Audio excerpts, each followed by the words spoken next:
Um, Hello students. In my previous video, I have discussed with you all the how the embryo development takes place and how the embryos form. As you all know, जो embryo होता है वो zygote से form होता है और zygote का formation होता है जब मेल और फीमेल गैमेट आपस में फ्यूज़ करते हैं तो वो फॉर्म करते हैं एम्ब्रियो। और एम्ब्रियो जो होता है वो एम्ब्रियो जो है जब अटैच हो जाता है या मैंने कल आपसे एम्ब्रियो के स्ट्रक्चर भी एक बार डिस्कस किया था कि ये एम्ब्रियो जो होता है वो हार्ट शेप का ग्लोबुलर और होता है। जो एम्ब्रियो की जो में दो मेन चीज़ें होती हैं, एक होता है plumule which give rise to the shoot system और दूसरा होता है हाइपोकॉटल सिस्टम जो रेडिकल जो कि रूट सिस्टम को ओरिजिनेट करता है। ठीक है, अब इसके बाद हम आज पढ़ने वाले हैं सीड। सीड क्या है, किस तरीके से सीड्स का फॉर्मेशन होता है। Okay, so let's start with it. In angiosperms the seed is the final product of sexual reproduction. जो एंजियोस्पर्म्स होते हैं, एंजियोस्पर्म्स क्या होते हैं, फ्लावर बियरिंग प्लांट्स जो होते हैं वो उनको हम क्या कहते हैं, एंजियोस्पर्म। इनके का लास्ट प्रोडक्ट जो सेक्सुअल रिप्रोडक्शन का लास्ट प्रोडक्ट क्या है, सीड, क्योंकि सीड ही जो होता है एक दूसरे न्यू प्लांट को जर्मिनेट करता है। ठीक है, तो इसीलिए जो है सीड्स को ही सेक्सुअल रिप्रोडक्शन का लास्ट प्रोडक्ट माना गया है in case of plants. It is often described as a fertilised ovule. इसको क्या कहा जाता है, एक फर्टिलाइज्ड ओव्यूल, जो ओव्यूल फर्टिलाइज्ड हो चुका हो, किससे हो चुका हो, मेल गैमेट से। Fine. Seeds are formed inside a fruit. Seeds हम सबको पता है हमें कहाँ मिलते हैं, फ्रूट के अंदर। A seed typically consist of a seed coat, cotyledon and an embryo exit.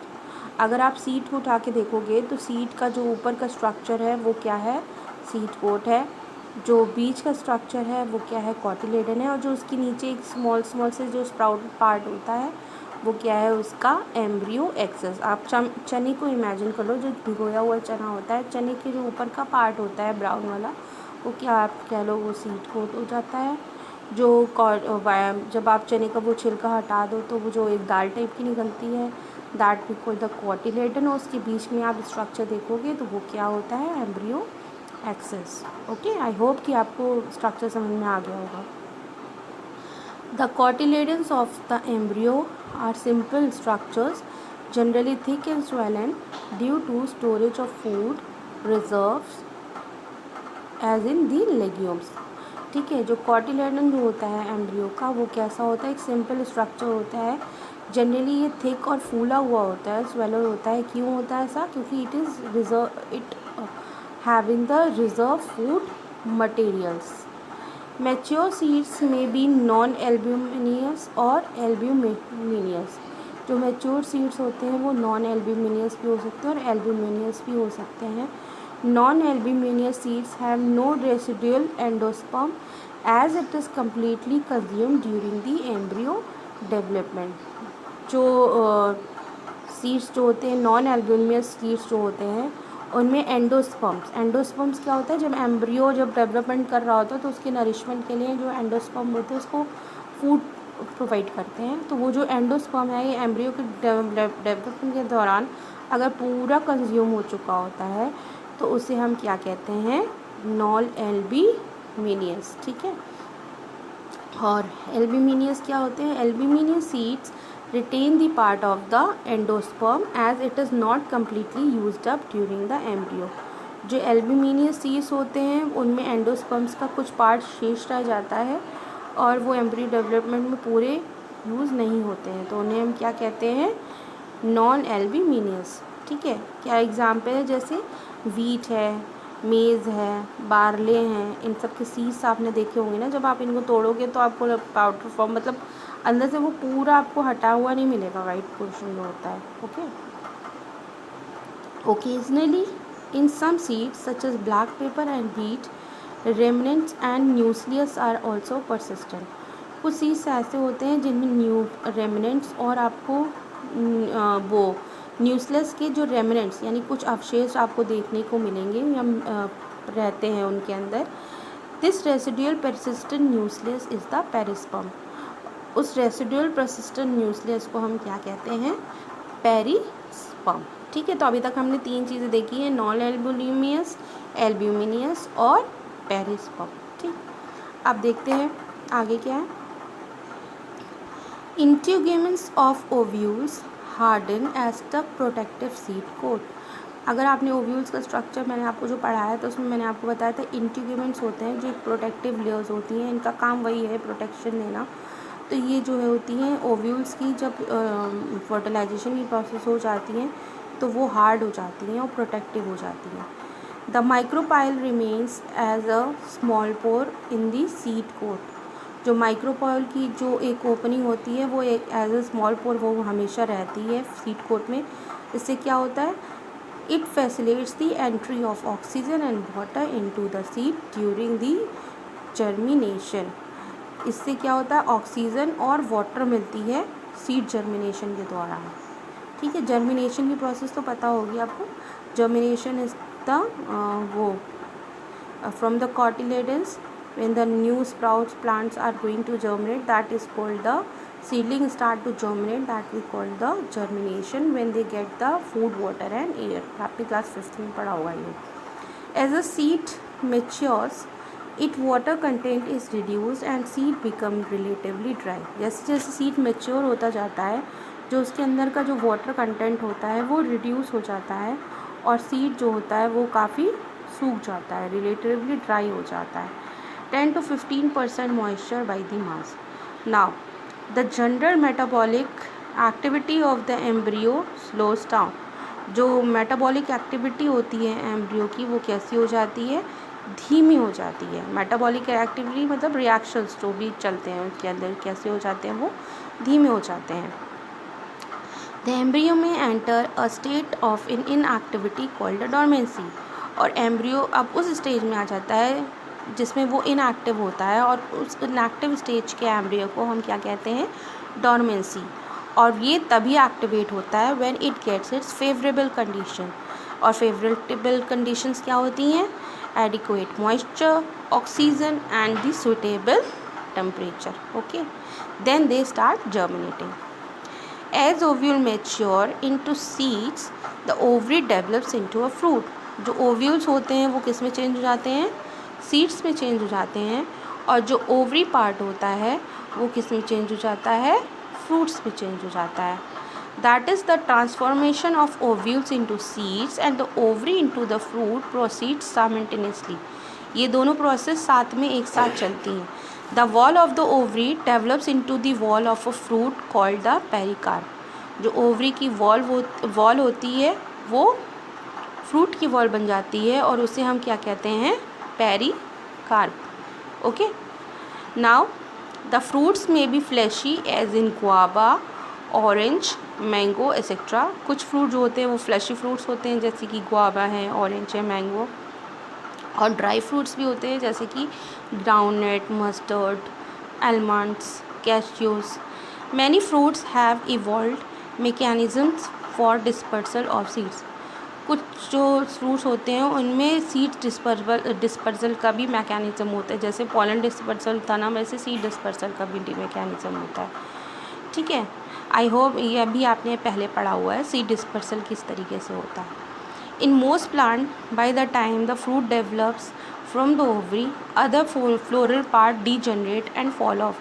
जब ये प्रोसेस हो रही होती है जिस टाइम पे जो फ्रूट होता है वो ओवरी में डेवलप हो रहा होता है और ओव्यूल्स होते हैं वो सीड्स में डेवलप हो रहे होते हैं, तो जो फ्लोरल पार्ट होता है, फ्लावर का जो फ्लोरल पार्ट होता है जैसे पेटल्स हैं, सेपल्स हैं, वो सब क्या होते हैं? डीजनरेट हो जाते हैं और फॉल ऑफ हो जाते हैं। आपने देखा ही होगा अपने घर में कभी गोभी का फूल या बैगन के फूल आते हैं, टमाटर में फूल आते हैं, जब वो टमाटर पकने लगता है तो वो फूल का स्ट्रक्चर या पंखुड़ियाँ कहाँ रह जाती हैं, है ना। However in a few species such as apple, strawberry, cashew extra, the thalamus also contributes to fruit formation. कुछ फ्लावर्स ऐसे होते हैं जिनका जो थैलेमस जो कि सपोर्ट करता है फ्लोरल पार्ट को, वो भी फ्रूट के फॉर्मेशन में सपोर्ट करता है। इस तरीके के फ्रूट्स को हम क्या कहते हैं? False fruits. Most fruits however develop only from the ovary and are called the true fruit.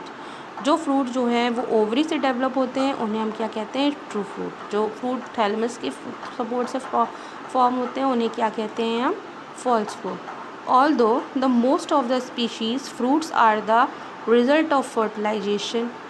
कुछ जो स्पीशीज़ होती हैं उनमें जो फ्रूट्स हैं वो फर्टिलाइजेशन का ही रिज़ल्ट होता है। There are a few species in which the fruit develop without fertilisation. पर कुछ ऐसी स्पीशीज़ भी हैं जहाँ पे जो फ्रूट्स का जो डेवलपमेंट होता है वो विदाउट फर्टिलाइजेशन भी होता है। And such fruits are called the parthenocarpic fruits. और उनको हम क्या कहते हैं, parthenocarpic fruit. Those fruits which are develop without fertilisation are called the parthenocarpic fruits. For example banana. Paniocarpy can be induced through the application of growth hormones and such fruits are seedless। ये पैनियोथोकार्पिक किस तरीके से process होती है, ये होती है hormones के, ग्रोथ हार्मोन्स के इंडक्शन से। ठीक है, इनमें जो फ्रूट्स फॉर्म होते हैं वो सीडलेस होते हैं, यानी कि उनके अंदर सीड्स नहीं होता है। एक बार यहाँ पे डायग्राम्स को हम लोग स्टडी कर लेते हैं। First diagram is the structure of some seeds. Okay, you are able to see that there is a two cotyledons are there, micropyle are there. यहाँ पे आप देख सकते हो सीड कोट है, फिर बीच में middle one is the endosperm and there is a cotyledon. जो नीचे की है उसको हाइपरकोटिल और रूट एक्सेस कहते हैं, जिससे कि रूट टिप का फॉर्मेशन होता है। ओके, ये आप नीचे वाले देख लो, सीड कोट है, कोटिलेडन है, शूट एपिकल मेरिस्टेम है, हाइपोकेटिकल रूट एक्सेस है, रूट टिप है, एंडोस्पर्म है। तो बेसिकली आपको ये ध्यान में आ रहा होगा कि पहला जो स्ट्रक्चर होता है वो क्या हो जाएगा आपका, seed coat, endosperms and cotyledons. And cotyledons में दो पार्ट हो गए, एक प्लीम्यूल और एक radicle. Plumule give rise to the shoot part and the radicle give rise to the root tips. Okay, next structure क्या है, false fruits of apple and the strawberry. ये सब देख रहे हो, ये आपके क्या हैं, फॉल्स फ्रूट। फॉल्स फ्रूट की मैंने आपको क्या डेफिनेशन बताई थी कि ये जो फ्रूट्स होते हैं ये इनमें इनको फॉर्मेशन में कौन हेल्प करता है, थैलेमस फॉर्म हेल्प करता है। ओके, एप्पल फॉल्स फ्रूट में आ गया, स्ट्रॉबेरी फॉल्स फ्रूट में आ गई। ओके, देख सकते हो ये थैलेमस है। स्ट्रॉबेरी का स्ट्रक्चर अगर देखिए तो थैलेमस है, इधर भी आप देख सकते हो, that is called the thalamus. Fine, okay. Seeds are offer several advantages in angiosperms. Firstly, since reproductive process such as pollination and fertilization are independent of water, seed formation is more dependable। पहला क्या है इसका advantage है angiosperms का में seed formation का, पहला ये है कि जो रिप्रोडक्टिव प्रोसेसेस होती हैं जैसे कि पॉलिनेशन और फर्टिलाइजेशन है, ये they are the independent of water, इनमें वाटर रिक्वायरमेंट नहीं होती है और सीड फॉर्मेशन भी इन पर डिपेंड नहीं करता है। Also seeds have better adaptive strategies for the dispersal to new habitat and help the species to colonise in that areas in other areas. इनके पास कुछ और भी एडेप्टिव स्ट्रैटेजीज होती हैं जो कि सीड्स को हेल्प करती हैं न्यू हैबिटेट्स यानी न्यू जगह जाने के लिए with the help of the species. As they have sufficient food reserves, क्योंकि इनके अंदर क्या होता है, फूड रिजर्व होता है, तो एनिमल्स और स्पीशीज़ इनकी तरफ अट्रैक्ट होते हैं तो हम इन्हें खाते हैं और खा के जहाँ हमारा मन हुआ हमने बीजे फेंक दिए। हालांकि ऐसा नहीं करना चाहिए, वी शुड प्लांट ट्रीज़, हमें फेंकनी नहीं चाहिए इधर उधर, हमें पार्क में डिस्पोज ऑफ कर देना चाहिए ताकि उसको proper amount of sunlight, air और वाटर मिले और आराम से प्लांट हमारा ग्रो कर सके, ग्रीनरी आ सके हमारी अर्थ पे। Young seedlings are nourished until they are capable of photosynthesis on their own। इसमें क्या होता है, क्योंकि इनके पास फूड रिजर्व होते हैं इसलिए जो यंग सीडलिंग्स होते हैं वो जो हैं आराम से अपनी प्रोसेस ग्रोथ की कर लेते हैं क्यों? क्योंकि ये फोटोसिंथेसिस नहीं कर पाते। The hard seed coat provides a protection to the young embryo. साथ ही साथ इनका जो सीड कोट होता है वो उसको रेजिस्टेंट बनाता है नेचर में, किसी तरीके की कोई उसको प्रॉब्लम या हाई टेम्परेचर या कोई हाई मॉइस्चर इस तरीके की कोई प्रॉब्लम में वो सीड्स ख़राब नहीं होते।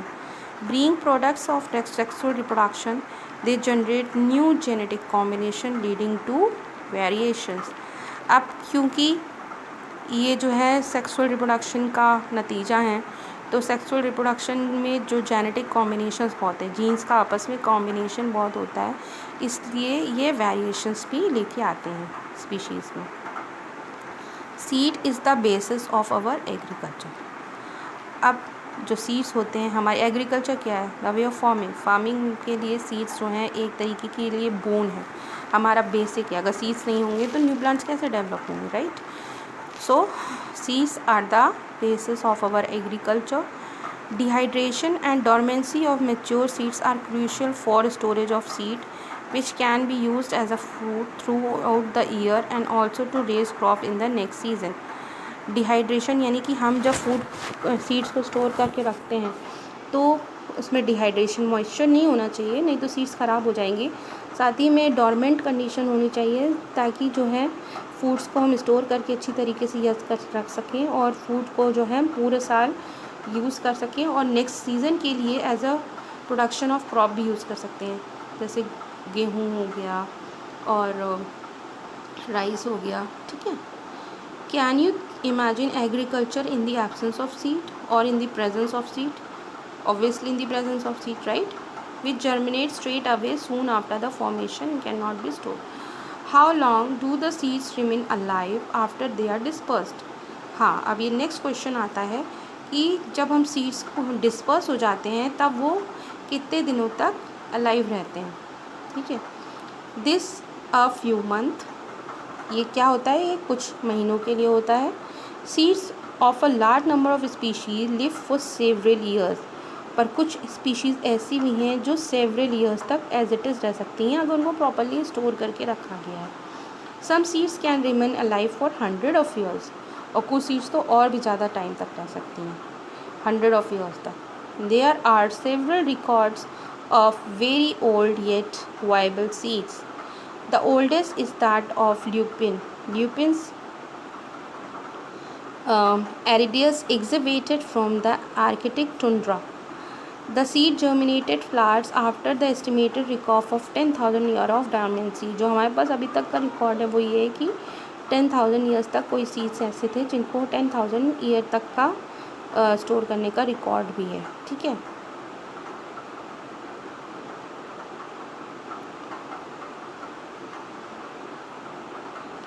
अच्छा, now can come to the last paragraph.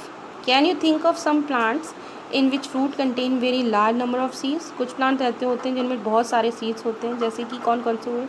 Papaya हो गया, ऑरेंज हो गया, ठीक है।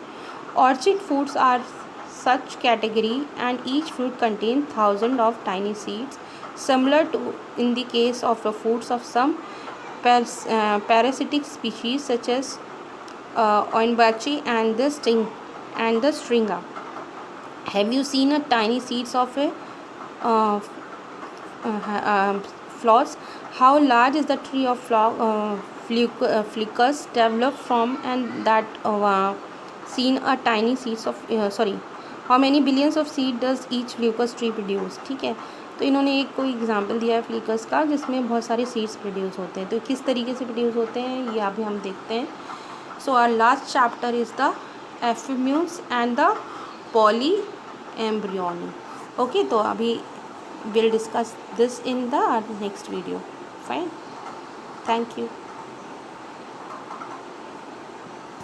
I hope you have understood.